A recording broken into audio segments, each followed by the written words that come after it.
নমস্কার বন্ধুরা, সবাই কেমন আছেন? দিনটা ছিল নবমী। তো নবমীর দিন আমি গিয়েছিলাম থানের দুর্গা ঠাকুর দেখতে। থানেতে না অনেকগুলো বাঙালি দুর্গা ঠাকুর হয়।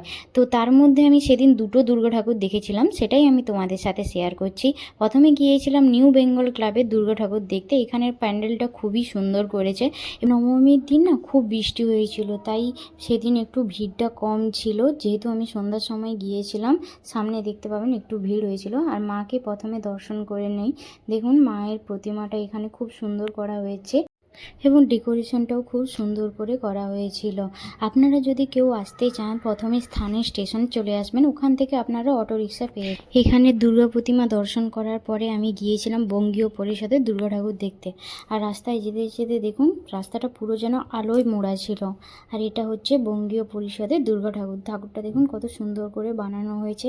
তারপরে আমরা দুজনে মিলে সেলফি তুললাম, ফটো কিছু তুললাম।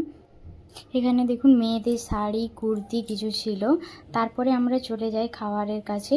তো খাবারের কাছে প্রথমেই গিয়ে দেখি যে খাবারের যা দাম।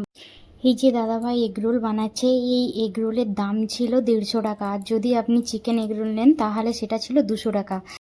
তারপরে এই যে দেখছেন ফুচকা দোকান, এই ফুচকা দোকানে 100 টাকায় আপনাকে 7টা ফুচকা দেওয়া হবে। এখানে দাম হয়তো অনেকটাই বেশি, মেবি ওয়েস্ট বেঙ্গল থেকে আনা হয় বলে সেই জন্য। আর এই যে দই দেখতে পাচ্ছেন, এই দইয়ের দামও ছিল 100-150 টাকার মতো। আর যে মিষ্টি দেখতে পাচ্ছেন, এই মিষ্টিগুলোও ছিল 1 পিস 50 টাকা। তার আরও অনেক খাবার ছিল। ভিডিওটি ভালো লেগে থাকলে লাইক, শেয়ার অ্যান্ড সাবস্ক্রাইব করে